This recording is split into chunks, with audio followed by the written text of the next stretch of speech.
Mio Soul I, may problema yung kanyang motor. Nakalagay dito sa kanyang error 42, naka-indicate sa kanyang dashboard. Tapos nung diniagnose natin, error 42 nga, cannot receive the normal signal from speed sensor nakalagay. Pero nakapagtaka, merong speedometer si bossing. So possible na problema yung kanyang speedometer, yung sensor sa loob, may problema kaya tatanggalin natin. Kasi na-check na natin yung kanyang wiring mula sa ECU papuntang speedometer, wala namang problema at walang nawawala. Ano Arman? Tanggalin natin tong speedometer ni bossing. I-check ko yung sensor niya, i-check ko sa loob.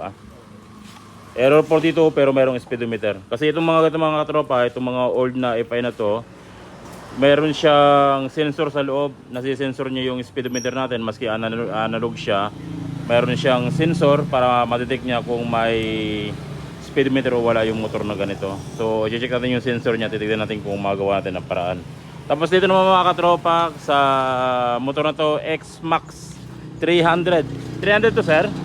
X-Max 300 forma pinamodify ni bossing sa Tarlac, forma. Tapos meron na rin siyang reverse, galing lang gumawa nito. May reverse na rin yung ni bossing, yung pagkagawa nila. Nagre-reverse ayos. Pero yung reverse niya dapat pwedeng i-discard na lang para Pero ang problema ng motor ni bossing mga katropa ay EBS. Naka always on indicator yung kanyang EBS at yung TCS niya ay laging umiilaw. So gagawin natin mga katropa yung EBS ni bossing X-Max 300. Pero bago natin buksan yung module niya, since na nagpa-modify si bossing ng kanyang X-Max, pinamodify niyo yung kanyang body, titignan natin yung mga sensor. Baka mamaya may problema sa sensor. Katulad nito, ito yung sensor niya i-organize lang natin yan kasi pag lumigo to 100% nababatak yan. Nababanat siya nababanat yung kanyang sensor. Tapos yung dito sa plate niya, tignan natin yung distansya ng sensor plate doon sa speed sensor. Pero kung wala talaga, bubuksan natin yung EBS ng X-Max ni bossing at i-repair natin yung kanyang EBS. Pare, ikaw na lang mag-road test. Sige. Road test mo pre, tapos tignan natin kung verify natin kung ano yung nawawala Iyon reverse pare, reverse. Grabe naman yan ayos. Ano yung ginamit nila pang reverse? Ito. Saan? Ito yung okay. Parang pang e-bike. Pang e-bike malakas. Kahit na may karga ka pare or may back ride ka magre-reverse siya. Sige nga. Walang tingay. Okay. Ayos. Sige pre, road test natin kung may yung TCS TCS tsaka ABS. Astig pinamodify nila sa Tarlac. Astig yung gumawa nito. Tapos yung sa reverse niya, yung adoption ang ganda ng pagkakagawa nila, ang linis. Yan ang paring Lindon.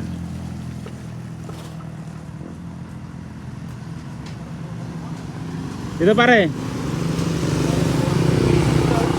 Bossing, ano ipapagawa niya dyan? Hindi yung mandar boss. Yung mandar, tumirik? Hindi, biglang pinatay ko lang tas. Ayun ang mandar. Nagano na, diretsong patay na.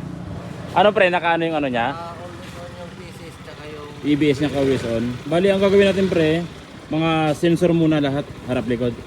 Check natin yung Gentle, i-check natin yung resistant ng sensor harap likod. Doon ka na mag-check sa mismong socket. Tapos naka always on yung kanyang TCS tsaka EBS, hindi nawawala. Pero yung niya pre, preno niya okay naman? Okay. Tingnan itong X-Max na to. Tapos ito, hindi mandar, tinulak nila bossing. NMAX version 1. Anong problema niya pre? error 42. 42 rin. Ito gentle, ano nangyari dito? Sunog boss. Nasunog yung socket niya kaya pala kanina tinulak nila bossing, hindi mandar. So nagkaroon siya ng error 12. At nasunog yung sakit sa mismong ECU. Dalawa kasi yung nasusunog na sakit dito mga katropa. Una, dun sa sakit ng stator, pinaka-common niya, dun talaga nasusunog. At pangalawa dito, sa mismong ECU. Itong tatlong to, galing din ng stator. Once na walang sunog doon, at merong error 12, dito minsan nagkakaroon ng error 12 dito. Nasusunog parang ito. Tapos dito naman sa X-Max ni Bossing. So ginagawa namin ng paraan. Ito, ginagawa namin ni Jeric ng paraan yung kanyang sensor. So ito yung kaninang ano na naka-on yung EBS tapos TCS. Dito kami gumagawa ng paraan bago namin biyakin yung kanyang module. So ito kasing ano ni Bossing, X-Max niya, sariwa pa 1,000 plus pa lang yung takbo niya. 1,056. So hindi namin gagalawin yung module niya. Dito kami nakapokus sa sensor plate. Inaalay namin mabuti kasi yung gap niya medyo malayo. Oh, tama-tama na to pre, yung gap niya. Ilagyan na natin yung ano, gulong tapos i-road test natin. Tapos naman ito mga katropa, B1 error 42, yan. Check engine, always on indicator, tapos error 42. So wala ring speedometer, umabot na sa pagkawala ng speedometer.